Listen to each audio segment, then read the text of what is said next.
Engine 1 from Car 1. Car 1's on scene. Assuming command. Give me a CAN report.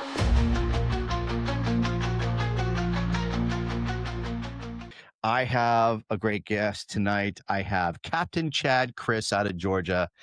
We've been talking back and forth for a bit, and I got him on. And I'm so happy for him to be on here, for you all to meet Chad, to see what he's about. He is an amazing human, and I'm so happy that we get to talk tonight.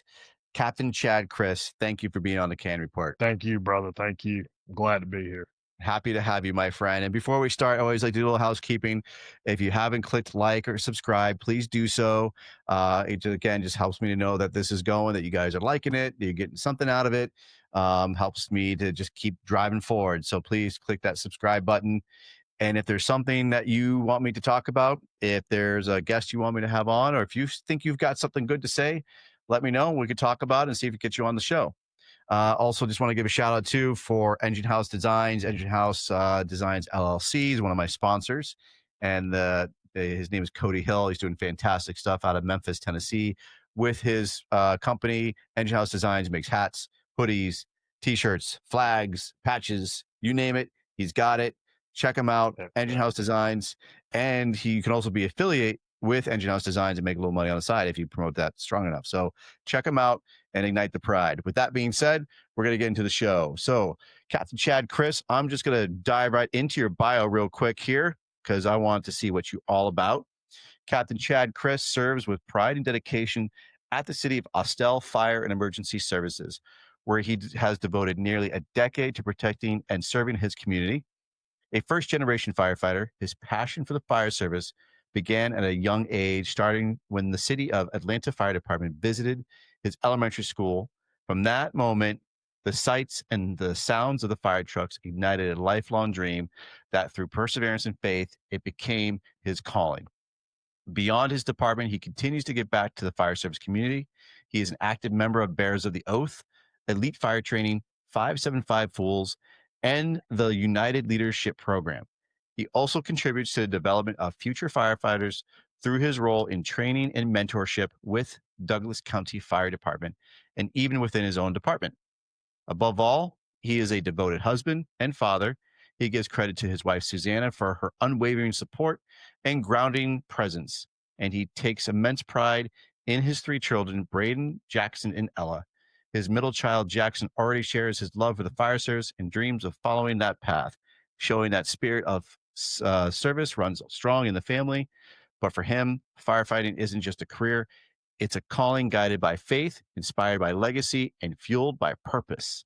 He strives every day to serve his community with honor, courage, dedication, compassion, and humility. Brother, that is something right there. That is fantastic. Chad, thank you so much for being here. Thank you. Thank you. Man, like I said, man, this is a blessing. I'm glad you reached out to me. Yeah. Again, like we met at Bearers of the Oath, and it was such an eye-opening experience being there, meeting all of you. Being in Georgia was the first time I actually got to be in Georgia, and the hospitality and love that you all gave to me was so important, and I still remember it fondly, and I can't wait to go back in December and see all of you again. Before we can't wait to see you too, brother. Dude, it's gonna be fantastic. And that's one of the reasons I want to have you on here to talk about Bearers of the Oath, talk about what you do there, and why it's so important to you. So before we dive into Bearers of the Oath, I want to talk about you. So you were a first generational firefighter. You talked about some sports as well. Did you do sports in like college, or did you just do it in high school? So I did it in both. Back in, I mean, heck, man, when I was a wee little boy, you know, my dad loved it. He loved baseball. My dad actually played in the minor leagues with, want to say it was the Giants. Can't remember. Very fond memory, but my dad loved the sport, you know, and we were growing up, and he had the dream for me and my brother to both play sports, and we did. I had a bigger commitment to the sports because I loved it. I love playing sports. I love, you know, just the things you learn from it that I use today. My dad was a big inspiration when it came to that. But yeah, so I went, played at Campbell High School, and didn't get picked up, but I walked on over at Georgia Southern where I played at and loved it there. Then I left school and found my calling in the being a firefighter. I felt like that was something God had for me. He knew where my heart was. Not saying my heart wasn't with sports, but He knew this is where I needed to be, because I learned a lot of my public servant stuff from my grandfather. He was a big public servant, big in the church. He was, when I tell you the example of being a public servant, that was him. So tell me about And him. What got, was your grandfather yeah, oh like? yeah, man, my grandfather was a great dude, great stand-up guy. When I tell you, he'll give the shirt off his back to anybody. He'll give the shirt off his back to anybody. One of the best memories I have of my grandfather was when we was driving down the road. It's a homeless guy sitting on the side of the road. I ain't never seen it in my life, and even to this day, he reached in his pocket, grabbed out $200 bills, and gave it to him. Wow. Yeah, yeah. When I tell you, he loved his community. He loved everybody. He never met a stranger. My grandfather, he's a lot. He is somebody I knew God had on this earth for a purpose. He lived by God, and he instilled that in me, my brother, and my sister. He used to pick us up, take us to church. He was one of the main reasons me and my brother got involved in the Boy Scouts. To this day, me and my brother are both Eagle Scouts, thanks to him and Oh, God. wow.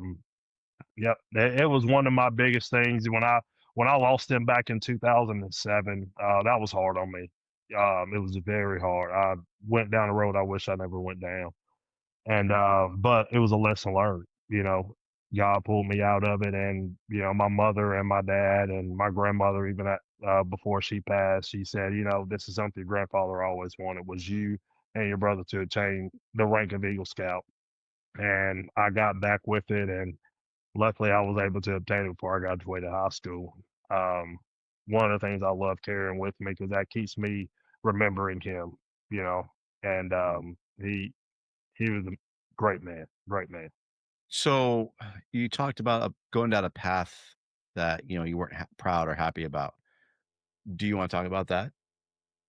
Yeah. So in high school, when I lost my grandfather, I lost him back in 2007. So when I started high school, I lost my focus. I wasn't, in school like I should be. I was doing things that I shouldn't be.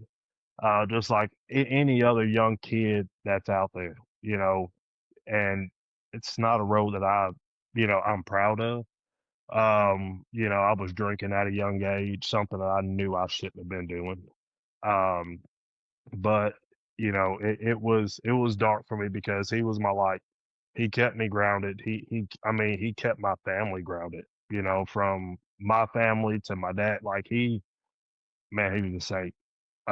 And it felt like I lost a piece of me. I would even sometimes to this day, I ask God why. Mm. Why did you take such a good man from me, from my family, and that was very hard. Um, to this day, I wish my daughter had a chance to meet him. Um, That's it, it's actually impressive to have such an amazing influence and someone so impactful in your life. Um, it's such a blessing to have it that is. because you think about there's not everybody has that, right? Like, um, to have like the fact that he passed away in 2007, and to this day you Hmm. still talk about him like he was around yesterday, right? Like it feels like you just lost him. Correct. The way you talk about him, I get the impression that it literally feels like it just happened, yesterday. You lost your grandfather, and I'm sorry for your loss. Yes. And it just could tell like how fondly you remember him, and I feel how lucky you are to have somebody who had that much um, impression on you and that motivated you to do better and to get your Eagle Scout and to do school and to become a firefighter and the difference you've now making in other people's lives. And Oh again, yes. there's not a lot of people that get that. So that's pretty Hmm. impressive. And that's something I'll take to today. That's something, that's what I serve for. I try to be a light for him, because that's what was instilled in me, from grandma calling because she got toe pain to the hard cardiac arrest we have to run. I try to give each and every patient as much as I can, to be their servant, to be their light, because like that's what I tell my guys, just because grandma's calling on her worst day, you don't know what her story is. You know what I mean? That she called you because she needs you, and we should strive to be that light for her, to be somebody who should be there for her. So Absolutely. that's I just something love I that. live through every day. That's great. Yeah, and I was just talking to when I was on shift, and we were just talking about that you wake up when the first initial call, like, especially like at 2 o'clock in the morning, and you get rung out of bed and you're dragging your feet a bit, like, oh man, I'm just so tired. And gravity Right. doesn't work this morning, right? Like, gravity stopped working and everyone's falling out of bed, but there's a reason why they called us. That to us, it's not an emergency, but to them, it's a big deal. It's not like they want somebody to It come in is. their house at 3 o'clock in the morning and see them in the most weakest Right. moments, right? Like, I don't want to That's wake up right. like, I don't want a bunch of strangers in my house when I'm in my boxers, like that's Right. embarrassing, right? So That's right, dude. That we is didn't right. have a choice like that. As a patient, they didn't have a choice, and they need our help. They need compassion. They need love. And Yep. even when you get slammed with calls after calls, it's taxing mentally. But at the end of it is, we took an oath to give compassion, to be Yep. the people in the darkest moments, and we're there to provide that light to them. That's right. We took that oath, and we decided that we wanted to serve and protect our citizens, our community that we serve. And that's one of like the newest guy that we just got. Like I told you, that just got out of Fire One school. Like I tell him all the time, you know, this is a calling. You know, nobody held your hand and told you to sign your name on this dotted line. You Mhm. decided to do that yourself. So there's a lot that comes with it. That we're the protectors of our community, no matter how you want to see it, no matter in what shape, fashion, form of it, we are the protectors. And that's why they call us. Absolutely, brother. Absolutely. So you lost your grandfather to cancer. He inspired you then. Through that, you found your love for paramedicine, for EMS work.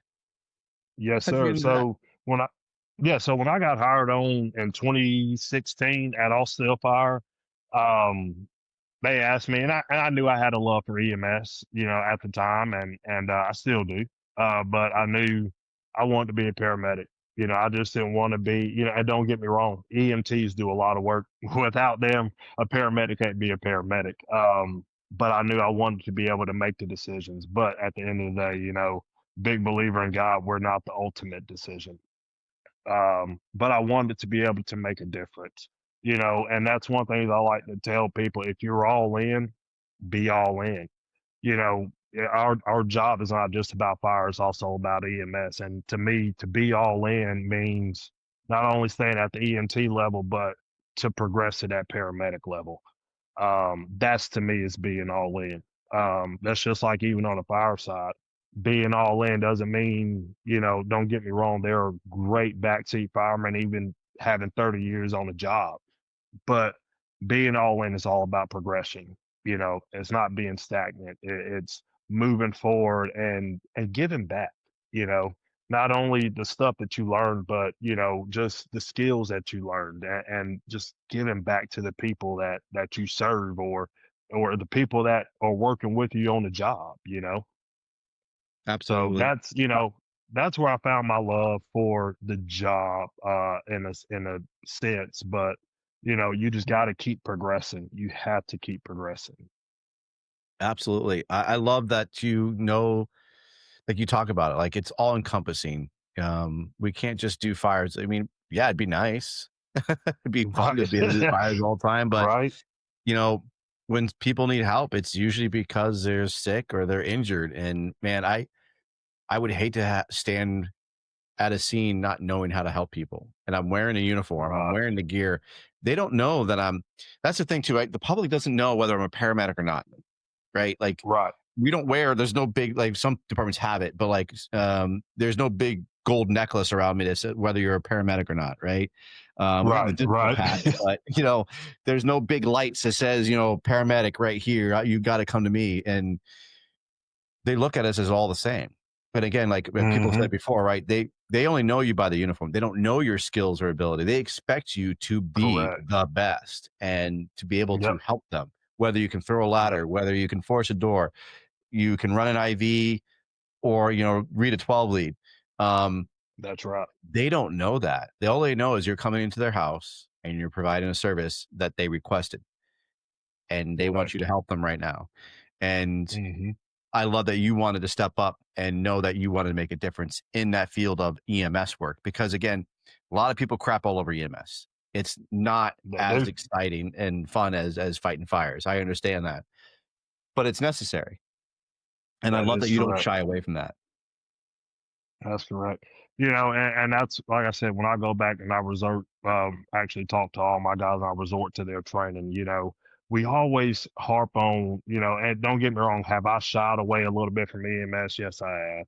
But, I look at it in a sense of, don't get me wrong, we have to resort back to our training, and how we train these guys and what we do for them. Me being a company officer, that's to me, that's another blessing in itself, to be able to mold these younger guys to try to have the mindset that me and you share, Mhm. for the job. Because, I got to tell these guys, we're 90% EMS, and 10% other. And that includes your fires, your extrications, includes all your technical rescue, all that good stuff that we love and want to do, right? Yeah. But we had to know that other 90%. Absolutely. Now, with the being in sports, did that help a lot with transitioning into the fire service? Because, obviously being very competitive in baseball and working in a team environment. And I've talked to other people who've been in sports. So I always like to ask the question, anybody who's been in athletics, does it help? Oh, 100%.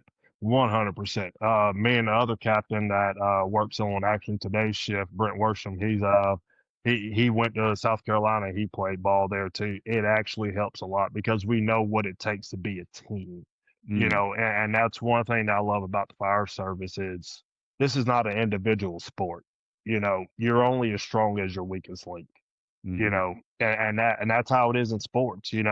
Just because you have, and we can resort to baseball, just because you have strong nine players on the field and somebody that's sitting on the bench ain't as strong, guess what? If somebody gets injured, he's coming in, right? Right. And you're only as good as he is. And that's where it results to me in the fire service that, you know, I'm only as strong as the weakest guy on my engine. You know what I mean? Or even in my department or even on my shift. Um, to where it's a lot of that comes together for me because I know what it takes that we have to come together and help each other. If somebody's weak here, hey, let's work with them. Let's not just go back to the station and just, man, that guy sucked today at training. He has a lot to learn. Blah blah blah. Well, why don't we get out there and we work together as a team There you to go. help each other out? You know what I mean? And that's where I feel like a lot of the fire service shies away from. And that we so quick to, man, that guy, look at that guy over there, look at him. Oh man, hey, let's go be that guy's light. Let's go help him out. Hey man, you struggling with throwing this ladder, man? Let's do it. You know, my guys would tell you, I'll sit out there with you until you could throw the ladder 30 times right, and not get one wrong. I'm fine with that, because, like I tell them, for every wrong time you do it, you got to do it right 5 different times. You know, I'm all about the team. That's what I strive for. I want us to be one, and that's what I've learned being on base, playing baseball and stuff like that. We're one. This is not an individual sport. Absolutely. I love that. And like you said, I think people have kind of brushed off some of that people and just write them off. And I guess it's difficult too. I think it's a mentality. I think it shows what kind of person you are for strength of being able to teach somebody who you think might be unteachable, right? Like it's Correct. just, you have to have patience. You have to have compassion. You have to Yes. put yourself in their shoes. And it makes me think of Clyde Gordon's presentation. I don't know if you ever listened to him, but he talks about a member that had passed away in line of duty death. And it was because of his training. And he Mhm. says it bluntly. He was very transparent, and it says that we failed him as training him. We just kept writing him off to other stations. We just kept pushing him off and pushing him Right. off. And ultimately, it was, the reflection of poor training, and nobody really took the time to try to re-educate him, and they just kept putting him down those Correct. slower stations. And it it does reflect a lot on the individual that they need to learn. But, Mhm. if you have the skills and ability to be able to teach those people, it's such a success though too for us, so as instructors or senior people or Yeah. mentors, right? Like when you see them succeed, when there was a time they couldn't do it, but you took the time and you didn't make them feel like crap. They actually, Right. you got down to the level, and sometimes honestly, it's breaking it down to the most basic elements and rebuilding it Correct. up with them. That's taking the time and not making people feel like they're stupid. Man, Yep. that goes miles, right? Oh yeah, and to touch on that a little bit, just like you were saying, just shipping them off to different stations or sending them to, oh, we'll send them out to the retirement station, and what I like to say, it all comes back full circle. Just because I'm gonna send them to the retirement station, I'm gonna send them out here, because oh, they run less calls or they do this or they do that, is who's hurting ultimately? Our citizens, our community. That's what's hurting ultimately, because it's, oh, well, this guy's untrainable. We're not going to pour into him. We're not going to take our time and have patience with him. We're not doing anybody a good service by doing that. You know what I mean? Because like you just said, us as instructors, that's our job. You Yeah. know, we got to help these guys out. We gotta pour into them, even though sometimes they don't get me wrong. Sometimes you feel like, man, golly, I done showed him this 20 different times over again. But hey, it may take that 21 time, to show him and now it sticks. Yep. We got to have patience. We have to, because at the end of the day, no matter how we look at it, we're doing this for the citizens. That's who we're doing it for. And where did you learn that from? Was it just your grandfather? Did you have any mentors or anybody else in the fire service as you were coming Oh up man, a into the service? bunch of mentors, a bunch of mentors. Man, I can't say they're all the names, but that's that's the best part about the fire service. It's the people you meet along the way. You never know how much of an impact they have on your life.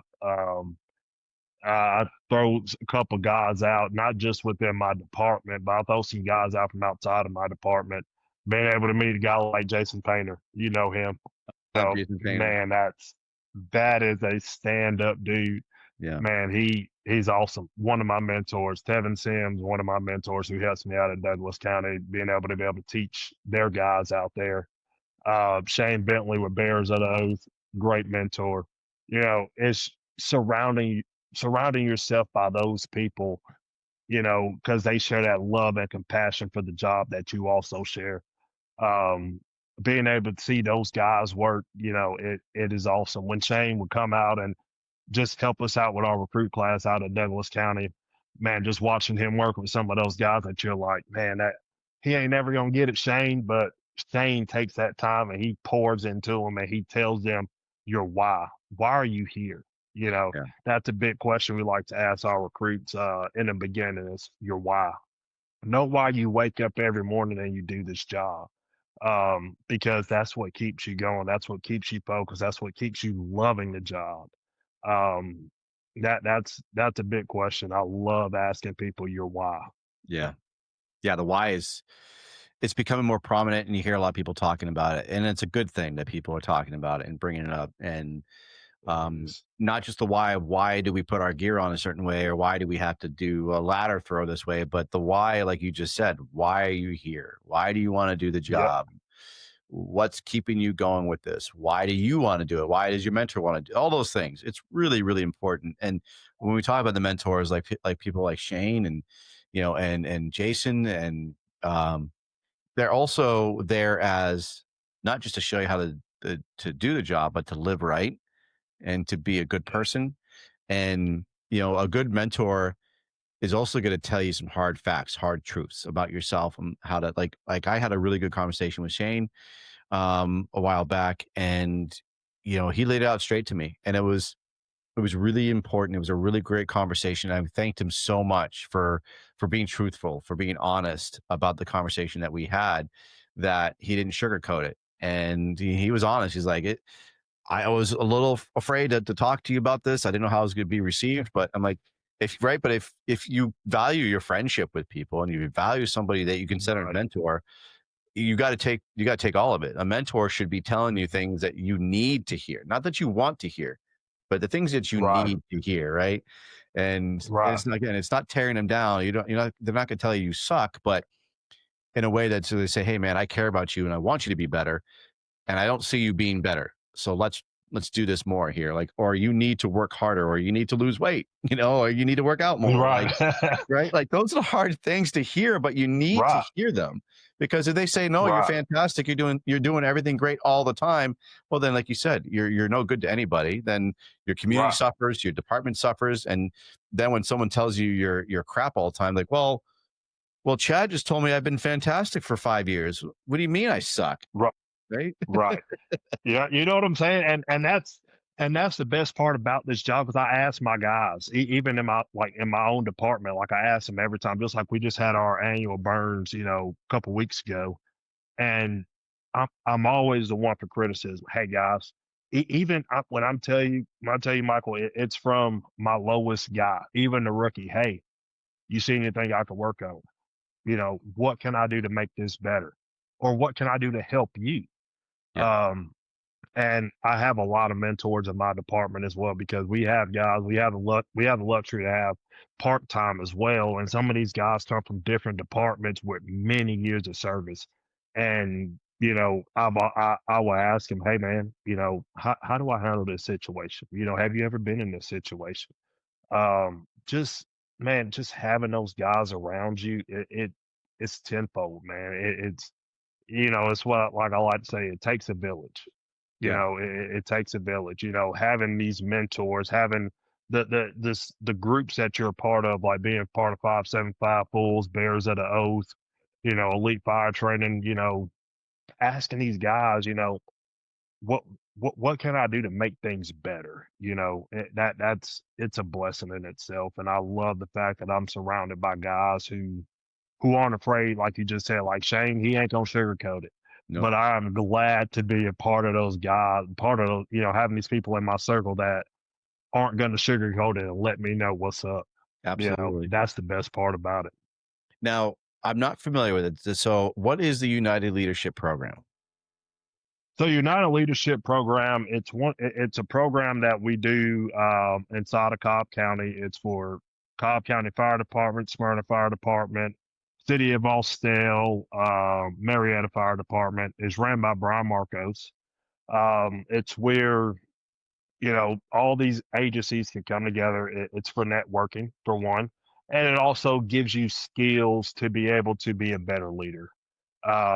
So what I like to take from it is how to deal with different personalities, how to talk to people on your crew, just being able to be like what we talk about, being that light, being that person that these people love to come to have these conversations with. It's at the end of it, you get a little certificate from Kennesaw State University, is sponsored through them. But you go to all these little, we'll call them meetings, and you have a guy that instructs the whole thing, and he talks to you about how to be a good leader. We have different people come in, like you do on your podcast, who give their perspective on how they got to where they are, and how they make a difference in the community or the profession that they serve. That's fantastic. I love that. And how did you get into that? So it's how it goes out is they send an email out in my department as far as who wants to join it. Okay. And it's one of those where let's see who's going to be proactive, who actually wants to be a part of something bigger than themselves. And so you'll submit I like to call an application, or submit your letter of intent to want to join the class, and we pick from there. Okay. All right. Yeah. And then and what do you get out of it? So once you get that certification or that education from that, what are you bringing to the people that you work with that? To me, what I took a lot from it is how to be a better leader. How to be able to, okay, like we were talking about the post that me and you shared today. Being able to have these conversations with the people that you see at the end of the dinner table, and you're like, something's off about that guy. Like, let me talk to him. Mhm. Hey man, everything okay? You know, being able to be a better leader, because leading is not just, I'm going to tell you what to do. This is the way we're going to do it. This is how we're going to do it. It's what it is. Being that leader means, to me is, hey, I'm here for you. I want to be that person you come to, want to be that person you talk to, and that you want to have this hard conversation with.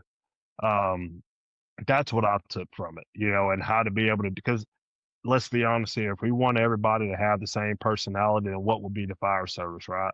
Everybody has different personalities. Everybody acts different. Everybody looks different, and you have to know how to deal with these type of people. And that's a lot of what I took from it. And the biggest thing that I can tell you, like we talk about mentors, is the networking side of it. I have friends all over now. If I need a favor, I can call somebody and say, "Hey man, I need some help." That's another big thing that I love from it.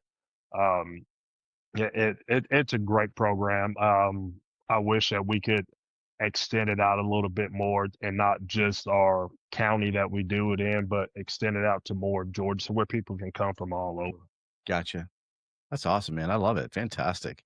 Giving back, learning it, and then giving back, and to knowing that you don't know all the answers, knowing that there's always work to be done on being a leader, Yeah. and getting an education to be a good leader to your crews, man. Like, because we talk about leadership a lot, right? Leadership is all over social media and everyone's lips. Like, everyone talks about it, and knowing that you need to work on yourself is key. That's being humble and loving your crew and loving your department, dude. I absolutely think that's fantastic.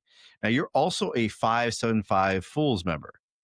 So tell me about the Fools. Now, I'm part of the New England Fools, and we have the Fools Mhm. International. And why did you join the Fools? I love what they stand for. They stand for the same cause that I have, the love for the service and instructing, you know, they love to give back. They love to go back and, which we got a class coming up in January for the C.A.N class. Um, I love teaching. I love, like we talked about earlier, I love being able to give back. I love being able to shake young firemen out here in the service, come out to our classes and let's make you better than you were yesterday. And I love it. that's what it's all about. I think that's great. Yeah, the Fools do amazing work all around, and I Yes, they love do. being able to talk to all the members now. Like, I've been, as I'm doing this platform and going traveling, seeing all the different Fool chapter, and Right. like I went to Mississippi and met the old school, the old South Fools. It was great, and it was cool to, like, every little chapter's got their own little piece of tradition, right? And it's Yes. cool to be able to see all of that, but also introduce different traditions from my neck of the woods to the South as well. And that was really cool to see. And everyone's so accepting of it. And when you're in the Fools, everyone's just that brotherhood. And, we always ask the same question. Yeah. If you're not a Fools member, you got to ask yourself that question of, why aren't you? Like, what are you Why waiting don't you? for? Right. Right. And that's one thing I love that we do every year is the 9/11 stair climb with the Terry Farrell Foundation Fund.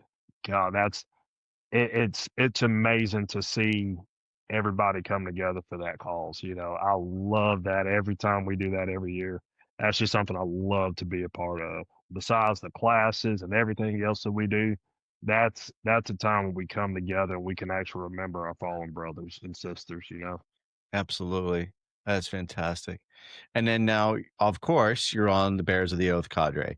How did you team up with Bears of the Oath? So funny story. I was on at Douglas County and I was teaching down there, and Shane came up one day and we were he was helping instruct us, and I ain't never met him a day in my life. I was like, man, who is this guy? He knows his stuff. And me and Tevin were talking like, man, I love to be a part of Bears at Oath. I like what it stands for, because I was talking to him and Jason about what it stands for and stuff like that, and got Shane's number. Me and him had been texting back and forth, and one day he texted me. He said, man, God told me to send you this, and I would love for you to come join Bears at Oath. Man, I'm telling you, dude, it was a feeling I couldn't shake. I was like, this is why I'm here. That Yeah. God, I'm telling you, He puts me in these situations, and I look at it as it's a blessing. Whether if it's a test or it's a blessing He sent it to me, and Him introducing me to Shane and being able to be a part of Bears of the Oath, that is the biggest blessing I could ever receive right now in this fire service. I could only imagine the excitement and joy that you had when that was Oh requested. yeah. Because it's definitely it's an experience. And like we were talking Mhm. earlier, um, it was such an awakening for me. And I talk about it all the time of how warm everybody was. And the training, I mean, the training was fantastic. Like, I mean, like Mhm. legit, like, I mean, the fires and the repetitions and the all the skill stations, like it was legit. And I had a blast. I learned so much, and the networking and the brotherhood and the sisterhood, like all of it. It was just such a fantastic It's week. all there. It's all there. It's all there. It's all there. It's I'm gonna tell you the truth, man. You can go and take classes here and there, take them here and there, but when you go to Bears of the Oath, I don't know, it's a different feeling. It's not that we have these teaching stations and it's just a conference. It's more than just a conference. If it's one of those things. If you're not walking right with God when you get there, you will be when you leave. You Right. know, and that's my biggest take that I get from these conferences that I take with Bears at Oath is, you know, you can't do anything that you do in your life without that man, without our Lord and Savior. You can't. And that's the biggest thing you get from that class. We have great teaching stations, don't get me wrong. We have some of the best instructors from all over the nation. But Absolutely. you take a lot from that class, that is for sure. It really was like the pride that everybody had. And yeah, again, for someone like me, just a Jewish dude from New Hampshire, and then coming down south to Georgia, the Bears of the Oath, extremely faith based, but it didn't make me feel awkward. I didn't feel out of place. Right.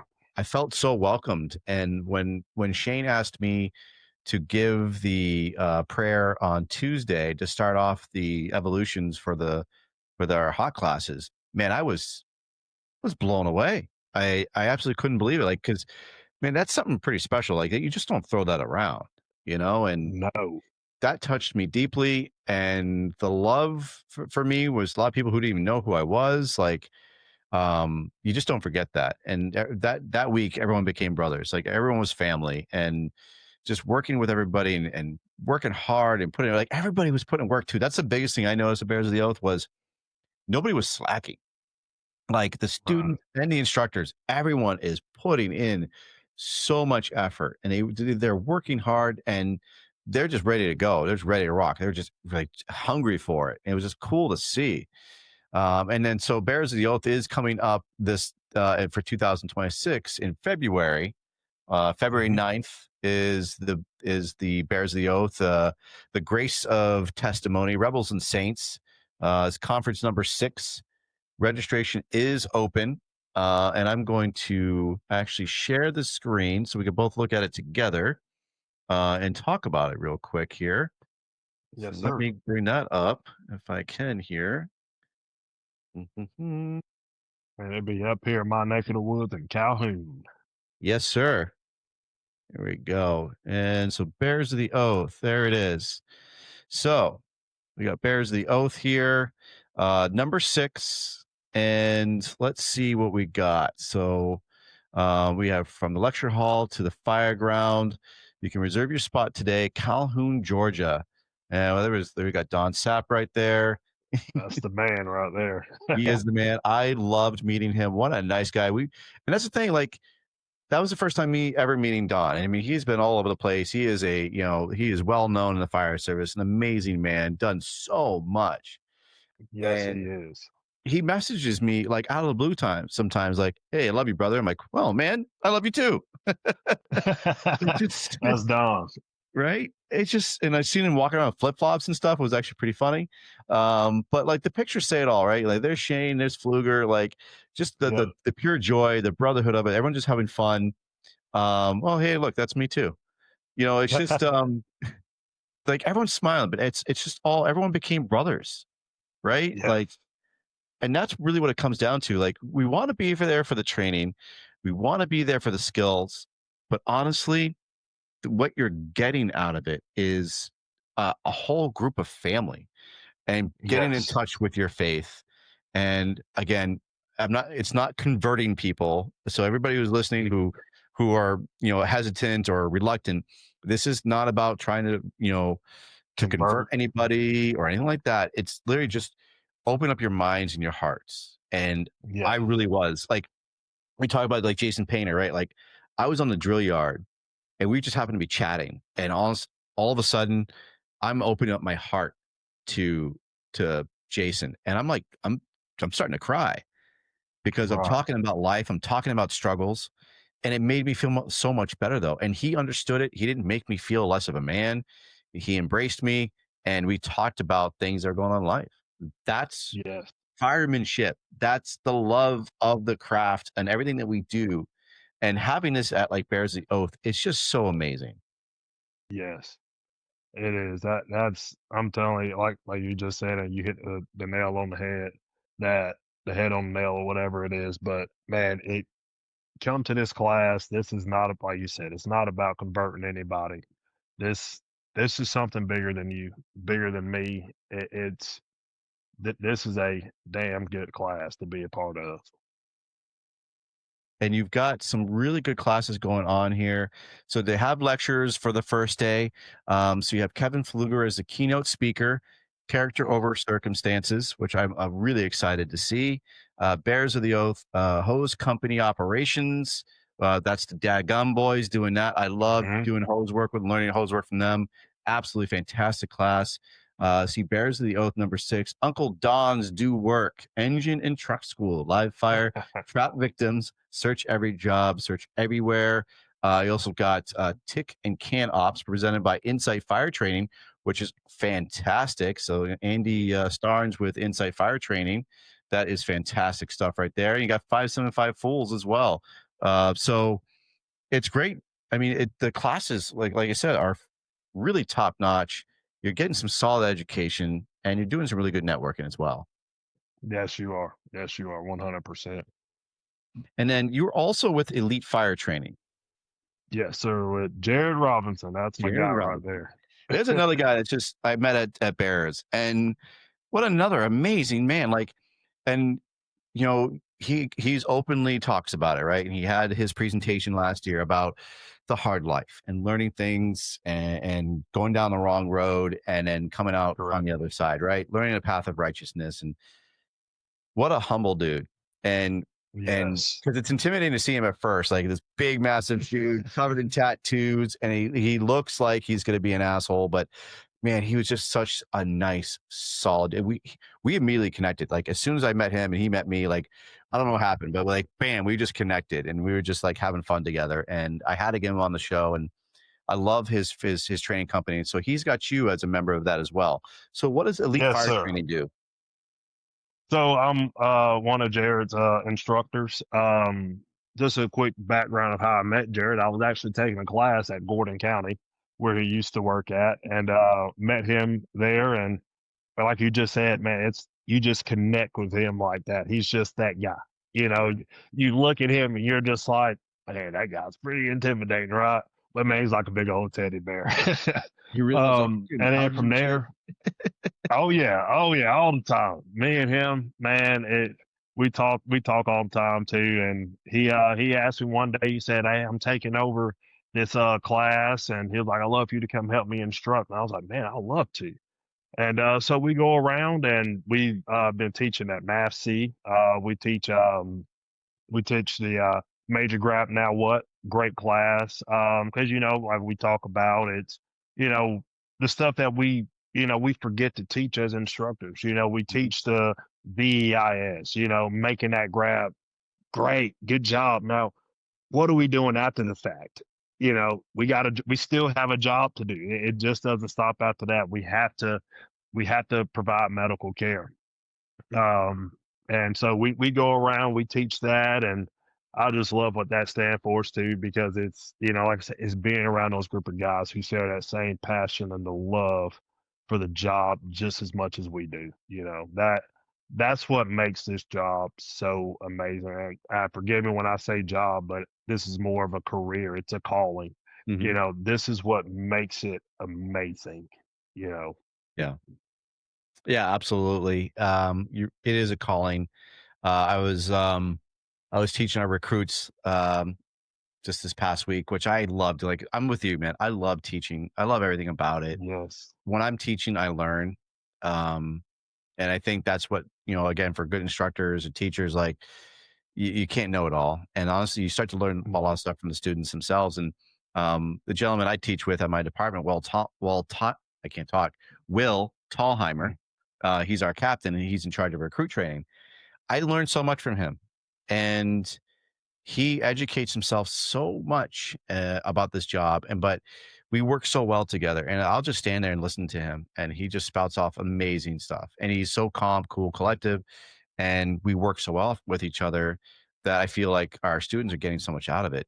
But Wow. it really is a calling to be able to do that and to be able to give it back, and the love of the job to be able to express that. And like you said, what I was telling with them is not everyone can do this job, right? If it was easy, everyone could do it. Because one of our kids, he's like, "Man, this was hard," and it wasn't. We weren't pushing that hard. It wasn't that difficult. But I had to say, like, you just said that was difficult. You said that was hard. Like, if it was easy, everyone would do it, right? We always say that, right? If it's easy, everyone would do it. And that's really what hits home for me when I hear them say that, is that I'm not going to come down on them and say, you're weak or you're soft, but like, this is meant to be difficult. This job is hard. The gear that we wear, the calls that we go to, it's difficult all around. And we have to prepare each other for that. And that's that calling that we know it's going to be hard. We know it's going to be difficult. And that's why we love it, because we love a challenge. Right. And that's where we talk about, like you just said, this job is not easy, and our job as instructors is to be able to teach these guys not only the skill sets to be able to do the job. Our job is to make sure these guys go home. I'm giving you the skills, the foundation to be able to go home, and it's up to you after that to build upon that. And that's where, we talk about sometimes, well, some guys, they kind of they skated away through it, they got through it, but eventually it's going to show, and I hate that, but it's, that's where us as instructors, we have to sit these guys down and help them out. We got to get them to that skill set and be able to pour in them what was poured into us. You know what I mean? Yeah, absolutely. Man, it's so awesome to be able to talk with you about these things and about Same here, brother. the whole part of it. Like, I love being able to talk with people about the job, about the love for it. And you're just such a solid person. And to be able to hear your message loud and clear, that you're here for the cause, you're here to help others. It's in a world of sometimes of hate and discontent and, eating people up and eating our own, you have to pick out the good people. And there's a lot of good people out there. To. And Yes. but you're one of those good people, man, and it's always a joy to watch what you're doing, to see how you're just always so positive and loving the job and loving people, and Yes, sir. just like talking with Nate Sturm and talking with Shane and Kevin and Tom and all these great people that just and Nelms, Chunk and just all Oh these yeah, I love right. him. And these are the people like I got like I had never met Chunk before until I went to Bears and like, wow, this is a solid human. I absolutely love talking to Mhm. him. Yeah. It's that brotherhood, it's that tribe, and you got to hold on to that. And sounds like you definitely have developed your tribe. You have that solid Yes, core of sir. people that you look out for. And now, It wasn't always there. yeah, And that's the thing, like I didn't get to where I was at, because I had these people in my life because they weren't always there in the beginning of my career. right. Um, and I want to talk about that a little bit. When I first Sure. got in, man, gun ho, loved it, and that's a lot of these other young firemen. But, sometimes I would say you get around the wrong people too, who don't share that same love and it brings you down, Hmm. and I mean, and there were times where I asked myself, man, is this what God had for me? Is this the right path that he had for me? And then from there it was, no, this is the right path. It was one year I took a MAPC class, and I'm gonna tell you, buddy, that's when it kicked it off, And like, don't get me wrong, like, we had some of these go getters in our department. We do, we still do. But I got around some of the other guys that didn't share that love. But I took a class at MAPC, and that's when I met Jason. And and sitting down and talking to him, there are these people are out there, and it was, man, bump what everybody else is doing, you know, do you, Yeah. because at the end of the day, it's, yes, we are a team, but you're going to have these slugs, is what we like to call them. You're going to have those slugs, but you got to be strong enough to overcome these guys. You know, you got to keep pushing forward and know your why. And that's a message I want to give to a lot of people out there is you're going to be around these people. You are. But if you continue to know your why you're doing this, I promise you that's what's going to get you through. I promise you. And you create a network and go take these classes and get around people, go to conferences and get to know people. I'm telling you, you will see that there are people out here who love this profession more than you ever thought. Man, that's awesome. I didn't want to interrupt you because that's like just the clips right there would be amazing. That's gospel Yeah, right there, brother. I You nailed appreciate it, it. brother. That's right from the heart. That is definitely soulful right there, man. I appreciate that. That's people need to hear it more. And you're absolutely right. Like I was like that years ago when on my previous department, I would second guess myself all the time. What am I doing Yeah. here? Why am I doing this? Do I really want to do this anymore? I just felt so downtrodden and I'd lost the passion. I was disenchanted and I'd leave work every day going, what am I doing? Is this what God put me on earth for, is to be miserable, or there's got to be something better? And like I tell Shane a lot that God definitely has a purpose. Um, and for me, he guided me on the road to meet all of you, to start taking these conferences and meet all these people. And um, I think there's a plan for everybody, and you have to Mhm. open your heart to the good people out there. It's amazing people like you, and like it's so wonderful to hear like good people. Like you have to find your tribe, right? And we talk about that. There's the tribe, and you hold on to them dearly, and they're gonna love you and support you, and you know, forget what everybody else has to say. You're gonna have to drown out the haters, and they're just gonna keep yapping. But your brothers that are there for you, they're your tribe, and they're gonna hold you up and be there for you, and make sure you keep pushing. Right, right, correct. And that's, and with the keep pushing part of it, besides my tribe that I developed in my profession, you know, my wife, my kids, I'm telling you, that's another thing. They keep me pushing. Like I told you before we started, like wife said, "You better get on there. You better do this. You have to. She's pushing me to do it. Because she knows my love and my passion for the job, and just even my parents. They gave me the knowledge and the skill sets to be able to push forward, even with some of the things that I use today. My mom and my dad. And I'm telling you, like without them, I wouldn't be who I am today. Oh man, So imagine it's a blessing. we got to have our family. We got to thank them and and praise them. I mean, Yes. like I set up my office here, talking to people sometimes almost 4 hours in a day. And my wife's patient enough to. I'm closing this office doing this, and she's downstairs dealing with the kids and getting life going. And without our family supporting us in the ventures that we do, man, we couldn't do it. Absolutely not. Correct. That's what my extremely wife's doing right now. She's taking care of that 3-year-old. Well, I thank her for pushing you to do this. I really, so make sure you tell her that. I tell her thank you so much for pushing you to do this, and I'm glad we got out to do it. So, with the fire service and all the things you do, what are some, as we're winding down, what is some of your favorite skill sets that you like? What are you very proficient in? Is it forcible entry? Is it search? Is it nozzle work? What do you really like? Mine is search. I Okay. love search and RIT. I love search and RIT. Those are my two favorite things to do, and those are most things that I'm proficient at.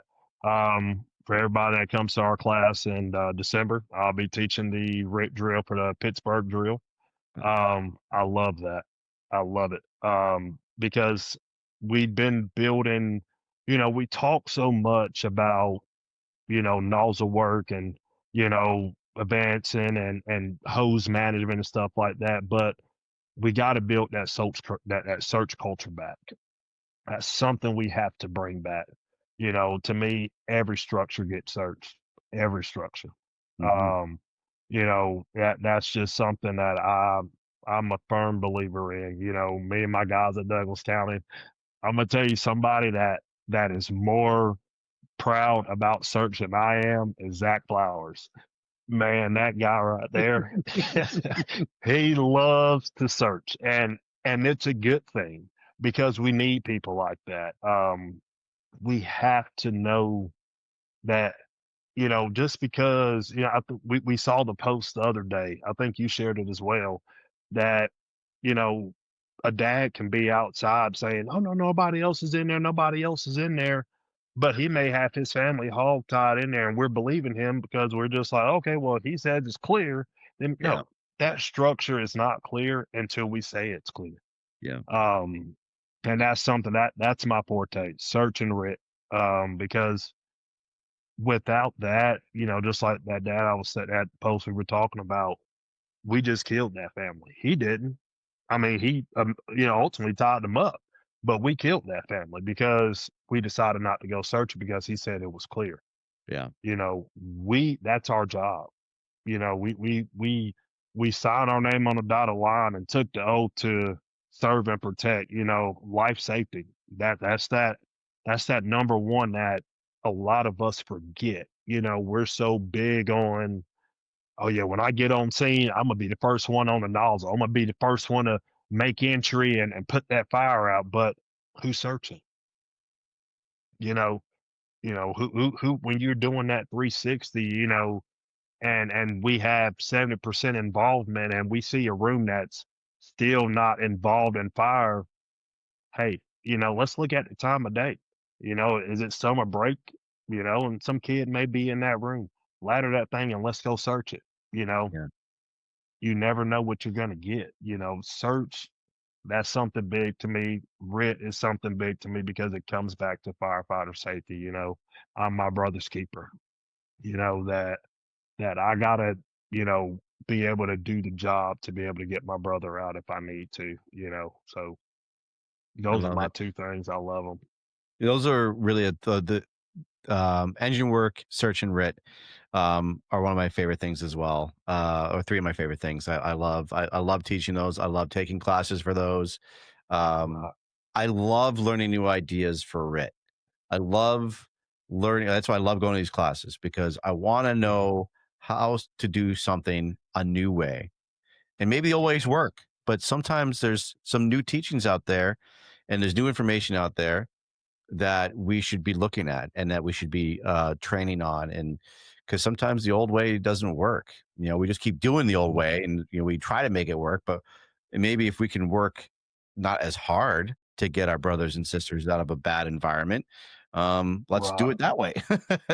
Right. And And that's the thing, and too, being an instructor is, there's a million ways to do one thing, yep, but you gotta find what way works for you. I can show somebody 10 different ways to throw a ladder, but we gotta bring in to the concept of, I like to do a high shoulder throw, but is that gonna work for everybody? No. right. But there's a million ways to do things, and you got to find what works for you. You know, Right. Absolutely. Because you don't get there's no instructor manual on the active scene, right? You got to train right? what works for you, and you got to always have a plan B, a plan C, a plan D. Like, Yep. if the old way is not working and you're afraid to try something new, then you're going to be stuck trying to figure out how to do it. Well, maybe that new way is your plan B. Like that. So always Right. have something in your back pocket so you can follow up with it. So, Yep. man, I And we talk appreciate you. about muscle memory Yeah, muscle real memory, quick. dude. And we talk Yeah, about muscle absolutely. memory. When I train guys, I tell them all the time, like, do the way practice the way we're going to play. Just because you saw, John over here throw a high shoulder throw, don't mean you can't butt them feet of the ladder up to the structure and just walk it up. You Right. know, find what way works for you. You got to be proficient, and you have to make sure it's an effective way to do it. Yeah. I don't care if it looks good because, oh man, they did the high shoulder throw. Hey, guess what? That ladder's still gonna get to that window the same way. You know, I love that. I love actually that you said that, because I think that's super important, because like the high shoulder throw, or the flipping it onto your shoulder. Yeah, that's pretty, but it doesn't need to be done right, that way, because half the time you're taking the ladder off of your truck. You're not flipping it onto your shoulder, right? It's coming off of either right, the rack or behind, off the rear of the truck. You're not flipping it on your shoulder. You're literally just sliding it out and putting it on your shoulder. So yeah, the flip correct. is pretty and stuff, but it's not really, you're not using it. And for me, like, I'm short in stature, like a high shoulder throw is not really conducive for me because of my build. So Mhm. yeah, maybe I'll take the textbook way and button up the ladder to the building and just throw it up that way. It works just as well. And if I don't have to work as Right. hard and that's easier for me, then do it. It might not be cool looking, but it works. And I think that's really, I Right. love that you said that, because some people, I wouldn't say some people, but they're just out there that it's more about how is perceived, because everyone's always videoing our fires, right? It's always someone with the Yep. And camera. everybody wants to look cool. Exactly. Yep. Everybody wants to look cool on camera, dude. Our job. That's what people are just missing. Our job. Do your job. Life safety, property conservation. All that stuff. Do your job. I don't care how it looks, as long as it's effective and efficient. You know, and that's, golly, I can't harp on that enough of my guys. I can't. I can't. Even like I said, even our burns. Just because we saw two guys, throw it over to, use their high shoulder throw, you know, don't mean you can be that guy that just butts the feet up, walk it up, and put the ladder up. Guess what? All three of them got to the window, right? And they Yeah. both were, however you want to say, efficient and effective. Yep. Absolutely, man. I love it, man. What a good. I'm so glad you brought that up, because it's so important, man. Absolutely. Oh Well, yeah. I appreciate you, Chad. And also, before we go, because I know you know him real well. I always like to also support Next Rung. So if anybody is looking for anything, like we talked about brotherhood, we talked about firemanship, we talked about being there for everybody. Next Rung, Blake Stennett, Charlie Brown, the whole crew, they do amazing work. And they were at the last Bearers of the Oath, and Blake spoke about his story, why he developed Next Rung, and he's doing amazing things for all of us in the fire service. Yeah. So if anybody needs help, if you're looking for anyone to talk to and you don't know how to do it, or you don't know where to go, you can go to Next Rung. You can do the barcode there, and the numbers on the back as well. This card, I always like to present this card, so you can reach out to them. Real talk, Next Rung. The number is 833-NXT-RUNG. That's 833-698-7864. You can text support to speak with a peer support provider, or text info to learn more about our organization. So please reach out to Next Wrong if you are having issues that you don't know how to resolve on your own. If you're feeling that there's nowhere to turn, there's people to talk to, and they're there to listen. They're there to get you help that you need. They'll set up appointments. They'll do whatever they can to help you. But the thing is you have to do it first, right? The important part is, if you're struggling, you need to get the help. If no one knows that you're struggling, they can't help you. So do yourself a favor. For anybody out there, please reach out to Next Wrong if you need someone to talk to, or if you need help finding a doctor or a place to go. They're going to help you out. So with that being said, Chad, my brother, I appreciate you so much for being on the C.A.N Report. This was a great conversation. I think I need to get you on again so we can actually talk about like other stuff too, like the actual like doing some stuff in the drill yard and some other tactics and operational things. I think that'd be a lot of fun to talk about. Yeah, call me, brother. I love it. I love that Absolutely. Stuff. Well, see, now so this was your first podcast, right? Yes, it was. I'm telling you, man, I was nervous. Right before we did this, like I said, I'm a believer, man. I prayed and I said, God, give me the words that you want me to speak, and I feel like he's done that for me. So I owe it all to him. And brother, man, I'm gonna tell you, I love you, brother, and I want to thank you for all the good that you've done with the C.A.N Report, man. I love all the different guests that you have on, because like I said, I never stop learning. There's a lot of stuff I learned from all the guys that you had brought on about different leadership skills and different ways to do things. So I want to thank you for that as well, brother. That means a lot. I appreciate it so much. That definitely means a lot to me, especially coming from someone like you. It really hits home. It helps me to keep this going. So thank you so much. Now, if anyone wants to reach out to you, they have questions about Elite Fire Training or 575 Fools, how can they reach out to you? Yeah, I'll give you my personal number on here, 404-626-8098. Just shoot me a text. You can also email me. You can email me on my city email, which I prefer a little bit better, at C. Criss, that's CRISS, right there behind me, at Austell, AUSTELLGA.gov. So anything you want to reach out about training and different classes that we have going on, please reach out and let me know your needs. Absolutely. Fantastic, my friend. With that being said, thank you so much, Captain Chad Criss on the C.A.N Report. We got his feet wet with the first podcast, soon to be very many for Chad Criss, I'm sure. So you all stay safe. Be well. Here it comes, Chad. Nozzle Tov. There you go, brother. That's all for tuning in to the C.A.N Report. Before we wrap up, I want to give a big shout out to our sponsor, Engine House Designs. They're a firefighter-owned, family-operated business that's been repping the fire service since 2021.